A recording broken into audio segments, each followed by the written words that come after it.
Hi students, कैसे हैं आप सभी। स्वागत है आप सभी का फिर से आज की क्लास पे। और आज की क्लास जो आज हम पढ़ रहे हैं, वंडरफुल जैनिज्म, जैन धर्म के उदय और जैन धर्म के हिस्ट्री की। पिछली क्लास में हमने पढ़ा था वैदिक पीरियड्स, वैदिक काल के बारे में हमने पढ़ा था। आज हम पढ़ रहे हैं जैन धर्म के बारे में। तो आज की क्लास जो है दोस्तों आपकी इम्पोर्टेंस होने वाली है। इससे भी कभी कभी क्वेश्चन पूछ लिए जाते हैं। होम गार्ड्स और एसएससी, रेलवे ही में कई बार यहाँ से क्वेश्चन पूछे जा चुके हैं। संगतियां ज्यादातर पूछ ली जाती हैं, जो संगीतियां होती हैं वो भी हम समझेंगे। तो आज हम जैनिज्म के पूरी हिस्ट्री के बारे में समझने वाले हैं। बने रहिएगा क्लास में अंत तक और वीडियो को फुल मजा लीजिए, बिल्कुल कहानी के दौर पर और विद इमेज और फैक्ट समझते हुए चलेंगे। तो चलते हैं, क्लास को स्टार्ट करते हैं। तो जैन धर्म पहले परिचय समझते हैं। जैन धर्म एक प्राचीन धर्म है। धर्म एक प्राचीन धर्म है जो दर्शन में निहित है और सभी जीवित प्राणियों को अनुशासित अहिंसा के माध्यम से मुक्ति का मार्ग एवं आध्यात्मिक शुद्धता और आत्मज्ञान का मार्ग सिखाता है। वो ऐसा धर्म। जैन धर्म की उत्पत्ति कब और कैसे हुई इसे समझते हैं। ये तो हमने समझ लिया कि जैन धर्म है क्या चीज, मतलब कैसा धर्म है। ये धर्म ज्यादातर अहिंसा अहिंसा और आध्यात्मिकता, शुद्धता और आत्मज्ञान का मार्ग सिखाता है। छठी शताब्दी ईसा पूर्व में जब भगवान महावीर ने जैन धर्म का प्रचार किया, तब यह धर्म मुक्ता से सामने आया। इसमें जो धर्म के 24 महान शिक्षक हुए हैं, तीर्थकर भी कह सकते हैं। और जो 24वें तीर्थकर हैं वो महावीर भगवान कौन है, स्वामी थे। वहीं अगर पहले फर्स्ट फर्स्ट तीर्थकर की बात की जाए तो फर्स्ट तीर्थकर है दोस्तों ऋषभ देव। कौन है? ऋषभ देव। ऋषभ देव ऋषभ देव का जन्म जो है दोस्तों अयोध्या में हुआ था। कहाँ हुआ था? अयोध्या। भगवान राम की जो जन्मभूमि है, भगवान राम की जन्मभूमि, जहाँ आज भगवान राम लला की जो मंदिर बना हुआ है, ऋषभ देव का जन्म वहां हुआ था। ऋषभ देव जो है वो पहले तीर्थकर थे और अंतिम तीर्थकर जो थे वो महावीर स्वामी ही कहलाए। सबसे अंतिम 24वें तीर्थकर। 24 शिक्षकों को तीर्थकर कहा जाता था। वो लोग जिन्हें अपने जीवन में सभी ज्ञान मोक्ष प्राप्त कर लिए हैं और लोगों का इनका प्रचार किया जाता था। प्रथम तीर्थकर जैसे मैंने बताया ना, ऋषभ देव या ऋषभ नाथ थे यहाँ पे। और जैन शब्द का अर्थ है क्या? जैन शब्द का अर्थ होता है कि जिन से बना। किससे? जिन। जिन से बना है, जिसका अर्थ होता है विजेता। जिसका अर्थ क्या होता है? विजेता। तो ये तो रहा परिचय। हमने इस परिचय में समझा जैन धर्म है क्या। जैन धर्म ऐसा धर्म है, ठीक है। यहाँ पे आपको ये जो मूर्ति दिख रही होगी, जैन धर्म में महावीर की मूर्ति है, ठीक। अब आगे बढ़ते हैं। वर्धमान महावीर जो सबसे इंपॉर्टेंट माना जाता है, महावर्धमान महावीर, ठीक है। महावीर जब इन्होंने इस धर्म का प्रचार प्रसार किया, इन्होंने ज्ञान प्राप्त किया, तो इनके ही कल कमलों से धर्म थोड़ा सा आगे बढ़ा। अब विश्व तीर्थकर वर्धमान का जन्म 540 ईसा पूर्व वैशाली के निकट कुंडग्राम गांव में हुआ था। याद रखिए, वह एक ज्ञानत्रिक वंश के थे और मगध के शाही परिवार से। अभी जब हम मगध साम्राज्य पढ़ेंगे, ठीक है, इंडिया में मगध साम्राज्य के बारे में पढ़ेंगे तो उसके बारे में भी डिटेल। इसके बाद मगध साम्राज्य ही, ठीक है। इसके बाद बौद्ध धर्म आएगा, बौद्ध धर्म पढ़ लेंगे और आज जैन धर्म में सारी चीजें समझ लेते हैं। इनकी इनके पिता सिद्धार्थ ज्ञानत्रिक क्षत्रिय वंश के मुखिया थे और इनकी माता का नाम त्रिशला वैशाली के राजा चेतक की बहन थी। त्रिशला त्रिशला वैशाली के राजा जो थे, उनकी चेतक चेतक की इनकी माता कौन थी? बहन त्रिशला। इतना समझ में आया। 30 वर्ष की आयु में उन्होंने अपना घर त्याग दिया था और तपस्वी बन गए। 30 वर्ष की उम्र। नॉर्मली गृहस्थ जब गृहस्थ जीवन में व्यक्ति आ जाता है तो शादी विवाह भी शायद इसकी हो गई थी। उन्होंने 12 वर्ष तक तपस्या की और 42 वर्ष की आयु में कैवल्य, ये तो मैं आपको इम्पोर्टेंस बता रहा हूँ।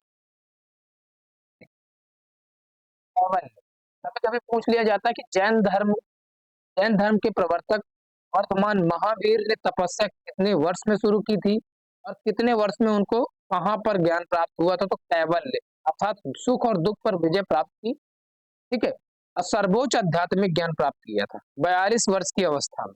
उन्होंने अपना पहला उपदेश जो दिया था वो पावा में दिया था। कहाँ? पावा, पावा पुरी। ठीक है। पावा में उन्होंने अपना पहला उपदेश दिया था। प्रत्येक तीर्थकर के साथ एक प्रतीक जुड़ा जुड़ा था और महावीर का प्रतीक था सिंह। कई बार क्वेश्चन पूछा गया है एसएससी और रेलवे में। ठीक है। रेलवे में भी कई बार पूछा गया है कि महावीर का जो है तीर्थकर का प्रतीक कौन सा है? तो सिंह है, याद रखिएगा दोस्तों। ठीक है। अपने उद्देश्यों की पूर्ति के लिए उन्होंने कौशल, मगध, मिथिला, चंपा आदि प्रदेशों का भ्रमण किया। कौशल, मिथिला, मगध, ठीक है, चंपा, इन क्षेत्रों पर इन्होंने भ्रमण किया और 468 ईसा पूर्व ईस्वी में 72 वर्ष की आयु में बिहार के पावापुरी में उनका निधन हो गया। तो पावा में ही इन्होंने क्या किया? पहला उपदेश दिया था, पावापुरी में इनका निधन हो गया था। इतना दोस्तों समझ में आया। आइए आगे बढ़ते हैं। आखिर इस धर्म की उत्पत्ति के कारण क्या थे? जैन धर्म का फिर जैन धर्म का उत्पत्ति के क्या कारण थे? तो पहले अगर मैं आपको वैदिक पीरियड्स के बारे में बता चुका हूं, तो वैदिक पीरियड में आप लोगों ने पढ़ा उत्तर वैदिक काल के बारे में। ठीक है। थोड़ा सा समझ लेते हैं। उत्तर वैदिक काल कितना था? 1000 ईसा पूर्व से 600 ईसा पूर्व। नहीं, तो इसी टाइम पीरियड्स में क्या था कि जो जटिल कर्मकांड और ब्राह्मणों के प्रभुत्व के साथ हिंदू धर्म कठोर व रूढ़िवादी हो गया था। इसमें उत्तर वैदिक काल में जो ऋग्वेद था वो 4 भागों में बांट गया। ऋग्वेद, सामवेद, अथर्ववेद और यजुर्वेद 4 भागों में बटा। और जो ऋग्वेद में 10वां मंडल था और 10वें मंडल में धर्म की बहुत सारी क्या हो गई थी? उनको एक तरह का वर्ण सिस्टम, वर्ण व्यवस्था के बारे में मैंने उसमें बताया। तो जो ऋग्वेद था उसमें तो वर्ण व्यवस्था कर्म के आधार पर थी। किसके आधार पर? कर्म की। लेकिन उत्तर वैदिक काल में ये जो वर्ण व्यवस्था थी वो कर्म को खत्म करके जन्म के आधार पर कर दी गई। समझ? जैसे कि आज आज अगर किसी भी बच्चे का जन्म ब्राह्मण कुल में होता है तो ब्राह्मण कहलाएगा, क्षत्रिय में होता है तो क्षत्रिय कहलाएगा, वैश्य में होता है तो वैश्य कहलाएगा और शूद्र में अगर जन्म होता है तो शूद्र कहलाएगा। ये प्रक्रिया जो है ऋग्वैदिक काल में, जब ऋग्वैदिक काल हम पढ़ते हैं 1500 ईसा पूर्व से 1000 ईसा पूर्व, ऋग्वैदिक काल, तो वहां पर जो है कर्म के आधार पर वर्ण सिस्टम को बांटा। लेकिन मैं एक बार फिर से आपको दोहरा दूं कि उत्तर वैदिक काल जो था वो 1000 ईसा पूर्व से 600 ईसा पूर्व में बढ़ चुका था। ठीक है दोस्तों। इस वजह से ऐसा माना जाता है कि जो जैन धर्म के उत्पन्न होने के प्रमुख कारण यही सब रहे कि भारत में जटिल उस समय हमारे भारत में जटिल ब्राह्मणों का प्रभुत्व था और हिंदू धर्म कठोर और रूढ़िवादी था। इसमें ज्यादातर ब्राह्मण लोग छुआछूत, भेदभाव और इंसान को इंसान नहीं जानवर को पवित्र मानते थे। ये मैं नहीं कह रहा दोस्तों, ये असलियत में ग्रंथ बताते हैं। ये मेरी कोई इसमें कल्पना नहीं है दोस्तों, ये ग्रंथों में भी ऐसा उनके लिखा था। ठीक है। मनुवाद में ऐसा कि भारत के उस क्षेत्र पर ब्राह्मण अपने आप को थोड़ा सा पढ़ा लिखा समझ, लेकिन यह सिस्टम पहले नहीं था। ये मतलब पहले टाइम पे या कह दूं कि जो ऋग्वेद था उसमें नहीं। ठीक है। वर्ण व्यवस्था ने समाज को जन्म के आधार पर 4 वर्गों में विभाजित किया, जहां 2 उच्च वर्ग को कई विशेषाधिकार प्राप्त थे। जहां पर कई विशेष उस उच्च वर्ग को, जैसे मैं बता सकता हूँ कि इन्हें ज्ञान अर्जित करने का ज्ञान अर्जित करने का पूजा पाठ करने का अधिकार प्राप्त था। और ये मतलब अपने आप को एक भगवान उच्च दर्जा समझते थे कि हम कहते थे कि हम गॉड के क्या गॉड के क्या है गॉड गॉड के हम अंश हैं।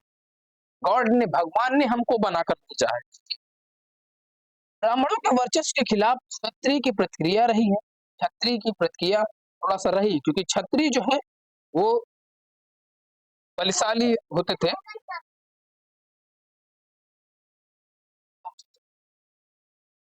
सॉरी दोस्तों अगर आपको डिस्टर्ब हुआ हो।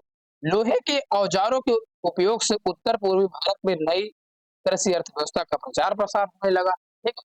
लोहे का धीरे धीरे प्रचलन शुरू हो गया था और उत्तर भारत के इस वाले क्षेत्र पर कृषि तेजी से कृषि का अर्थव्यवस्था का प्रचार प्रसार हो गया। तो इतना मैं आशा करता हूँ आप लोगों को समझ में आया होगा कि जैन धर्म की उत्पत्ति के क्या प्रमुख कारण भारत में रहे। ठीक है, तो आते हैं तो तीर्थंकर की परंपरा के समझते हैं कि जैन धर्म में कुल 24 तीर्थंकर, तो ये आपको पता है माने गए। ये इंपॉर्टेंट थोड़ा सा आप इसको समझ के चलिएगा। ठीक है, ये जैन धर्म के 24 तीर्थंकर हुए हैं, माने गए हैं। प्रथम तीर्थंकर जो थे वो ऋषभ देव थे। कौन थे? ऋषभ देव जी थे प्रथम, जिसे आदिनाथ भी कहा जाता है। और 23वें जो तीर्थंकर थे, 23वें तीर्थंकर, वो कौन थे? पार्श्वनाथ थे। कौन थे? पार्श्वनाथ। पार्श्वनाथ, ठीक है, कौन थे? पार्श्वनाथ थे। और 24वें तीर्थंकर जो थे, 24वें तीर्थंकर जो थे वो महावीर, महावीर थे। कौन? महावीर स्वामी 24वें थे। आदिनाथ जो है वो प्रथम थे, याद रखिएगा, प्रथम प्रथम तीर्थंकर थे। और जो महावीर थे वो 24वें और अंतिमवें तीर्थंकर थे। कितने? अंतिम हुए, अंतिम तीर्थंकर थे इन्होंने। महावीर का जन्म 599 ईसा पूर्व में, जन्म स्थान कुंडग्राम। ये छोटा शॉर्ट्स है जिसमें कि आप इनको याद रख सकते हैं। इनके पिताजी का नाम सिद्धार्थ ज्ञात्रक छत्तीसगढ़ के थे। माता का नाम त्रिशला था। ठीक है, और 30 वर्ष की आयु में इन्होंने ग्रह त्याग दिया और 12 वर्ष की अवस्था में तपस्या में ज्ञान इनको कैवल्य की प्राप्त हुई। और निर्वाण जो है 527 ईसा पूर्व में पावापुरी बिहार में। ठीक है, ये समझ में आया? तो ये जैन धर्म। हाँ, अब आगे समझते हैं। जैन धर्म की जो ईश्वर की अवधारणा थी, ये भी कभी कभी कुछ वर्ड्स लिख दिए जाते हैं, उनकी अवधारणा क्या क्या है। ठीक है, तो ये समझने का प्रयास करते हैं। जैन धर्म का मानना था कि ब्रह्मांड के सभी पदार्थ या संस्थाएं शाश्वत है और समय समय के संबंध में इनका कोई आदि या अंत नहीं। ब्रह्मांड ब्रह्मांड स्वयं से ब्राह्मणी नियमों द्वारा अपने हिसाब से चलता है। सभी पदार्थ लगातार अपने रूपों में बदलते या संशोधित करते हैं।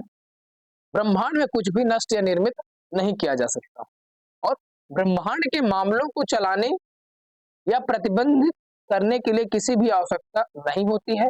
इसलिए जैन धर्म ईश्वर को ब्रह्मांड के निर्माता या उत्तरजीवी और संहारक के रूप में नहीं जानता, नहीं मानता, बिल्कुल ही नहीं मानता। वो मानता ही नहीं कि ब्रह्मांड के निर्माता उत्तरजीवी। हालांकि जैन धर्म ईश्वर को एक निर्माता के रूप में नहीं बल्कि एक पूर्ण प्रणाली के रूप में मानता है। समझ सकते हैं? जैन धर्म ईश्वर के निर्माता, मतलब हिंदू धर्म का ना ईश्वर ही इस धरती को बनाया, ब्रह्मांड को, बल्कि इनकी मान्यता थी कि ये पूर्ण प्रणाली के रूप को मानता है। जब कोई व्यक्ति अपने सभी कर्मों को नष्ट कर देता है तो वह मुक्त आत्मा बन जाता है और वह हमेशा के लिए मोक्ष में पूर्ण आनंदमय अवस्था में रहता है। मुक्त आत्मा के पास अनंत ज्ञान, अनंत दृष्टि, अनंत शक्ति, अनंत आनंद, और यह शिव जैन देवता का, यह जैन धर्म का देवता है। प्रत्येक जीव में ईश्वर बनने की क्षमता होती है। ठीक है, इसलिए जैनियों का एक ईश्वर नहीं है, लेकिन जैन देवता असंख्य, उनकी संख्या लगातार बढ़ रही है क्योंकि अधिक जीवित प्राणी मुक्त प्राप्त करते हैं। तो ये मतलब इनकी अवधारणा थी, ऐसे ये मानने वाले लोग थे। ठीक है, आगे बढ़ते हैं। अब जैन धर्म के जो संप्रदाय और विद्यालय क्या है ये समझते हैं। जैन धर्म के दो प्रमुख संप्रदायों में विभाजित किया गया, दिगंबर और श्वेतांबर। अभी समझेंगे दिगंबर कौन है और श्वेतांबर कौन है। ठीक है, तो विभाजन के जो मुख्य रूप से थे, मगध में अकाल के कारण हुआ, जिसने भद्रबाहु के नेतृत्व वाले एक समूह को दक्षिण भारत में स्थानांतरित होने के लिए मजबूर किया गया।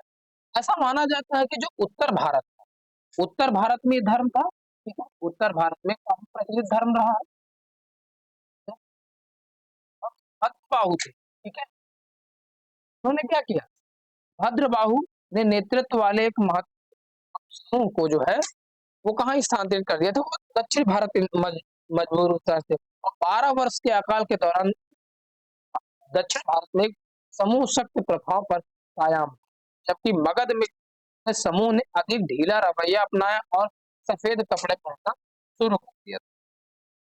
इन लोगों ने सफेद कपड़े पहने इन्हें श्वेतांबर कहा गया। काल की समाप्ति के बाद जब दक्षिणी समूह मगध वापस आया तो बदली हुई प्रथाओं ने जैन धर्म को दो संप्रदायों में विभाजित कर दिया। उत्तर भारत के लोग कौन थे? यहाँ पे देखिए, संप्रदाय श्वेतांबर जो श्वेत वस्त्र धारण करते थे, दिगंबर जो थे निर्वस्त्र रहने वाले, ठीक है, जो निर्वस्त्र रहने पर विश्वास करते हैं कि हम निर्वस्त्र रह करके ही जीवन व्यतीत करेंगे, ठीक है, उन्हें कहा जाता है दिगंबर। इन्हें क्या कहा जाता है? दिगंबर। तो क्या कहते हैं? ये होते हैं दिगंबर और ये होते हैं श्वेतांबर, ठीक है। तो इन सब चीजों में बढ़ जाते हैं। बाकी किसी और कोई ज्यादा यहाँ से और क्वेश्चन नहीं पूछे जाते, ठीक है। हाँ, शिष्य विष्य के बारे में अगर जानना हो तो देखो, जैन धर्म इनके जो पहले शिष्य थे, शिष्य शिष्य शिष्य का नाम अगर मैं आपको बताऊं तो उनके शिष्य का नाम जमाली था। क्या था?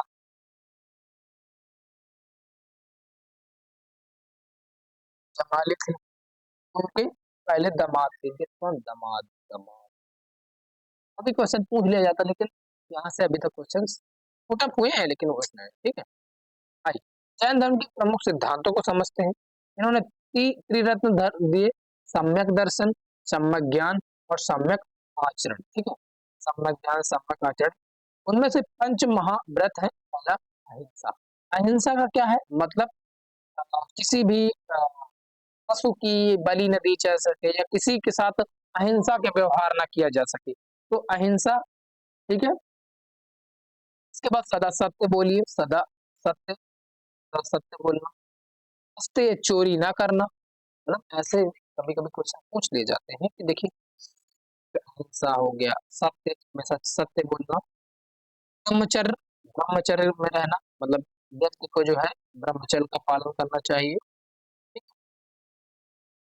ये भी जैन धर्म है। अपरिहार ग्रह संग्रह न करना, परिहार ग्रह संग्रह न करना। हिंसा जैन धर्म का सबसे महत्वपूर्ण सिद्धांत माना जाता है। कर्म सिद्धांत और पुनर्जन्म में विश्वास। तो ऐसा इंसान जब मरने के बाद मृत्यु हो जाती है तो वो विश्वास करते थे कि नहीं, पुनर्जन्म चीज भी ऐसी चीज होती है, पुनर्जन्म में एक आप अच्छा जीवन प्राप्त करेंगे, ठीक है। यहाँ तक किसी को कोई दिक्कत बिल्कुल नहीं होनी चाहिए। हम्म,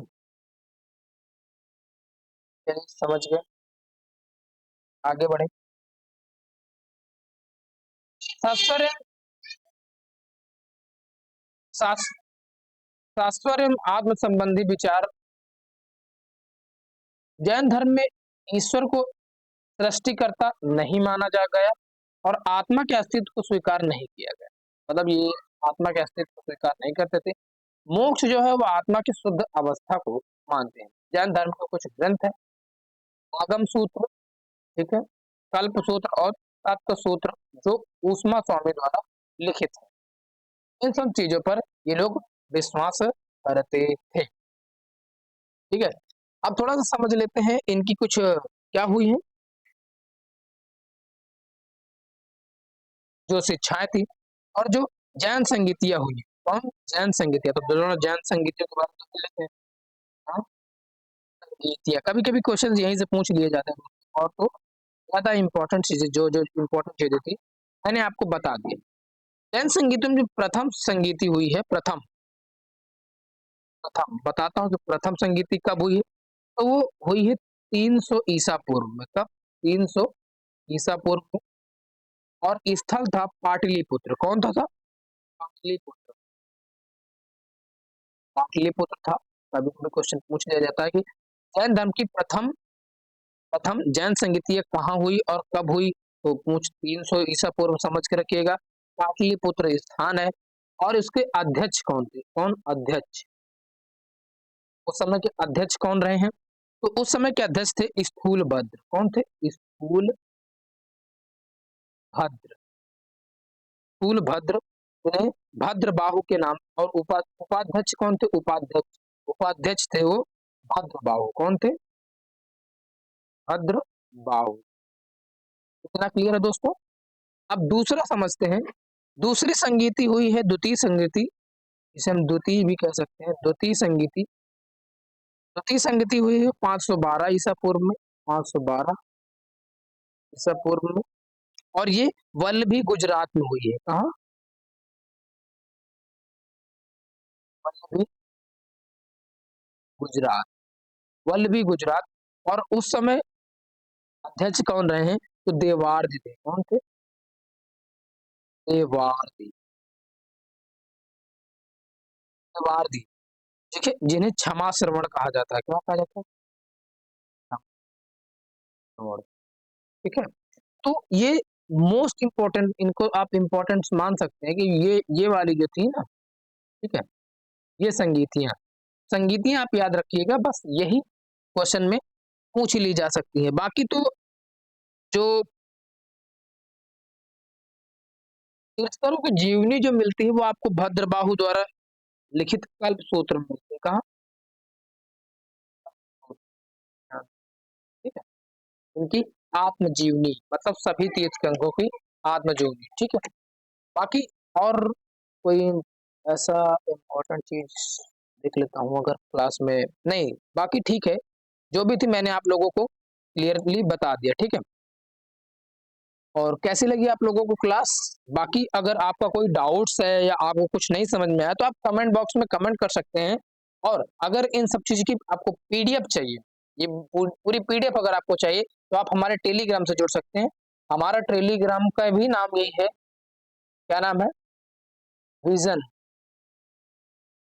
vision path learning, learning, vision path learning हमारा टेलीग्राम चैनल है। आप उससे ज्वाइन कर लेंगे तो आपको वहां पर क्लास की अपडेट्स और आपको पीडीएफ्स और नोट्स भी हम आपको प्रोवाइड करा देंगे, ठीक है। और हम उसमें आपके लिए क्विज भी डाला करेंगे जिससे आप आगे पढ़ सकते हैं और अपना टेस्ट भी दे सकते हैं, मतलब इस चैप्टर वाइज टेस्ट भी हम वहाँ आपको देंगे, ठीक है। तो कैसी लगी आपको क्लास? आशा करता हूँ आप लोगों को क्लास बहुत बेहतरीन लगी होगी। और थैंक्स फॉर वॉचिंग। और वीडियो अगर पसंद आया तो एक बार शेयर कर दीजिएगा अपने दोस्तों के साथ, और चैनल में नए तो चैनल को सब्सक्राइब जरूर कर दीजिएगा। ठीक है दोस्तों, फिर मिलते हैं नेक्स्ट क्लास में। नेक्स्ट क्लास पढ़ेंगे हम बौद्ध धर्म के बारे में। बौद्ध धर्म, बौद्ध धर्म, बौद्ध धर्म में जो संगीतियां हुई हैं के बारे में पढ़ेंगे। थोड़ा सा आप लोग भी कंप्रोमाइज करके चलिएगा और साथ में पढ़ते रहिए, हंसते रहिए, चलते रहिए, मुस्कुराते रहिए। जय Hind, love you all, take care, bye.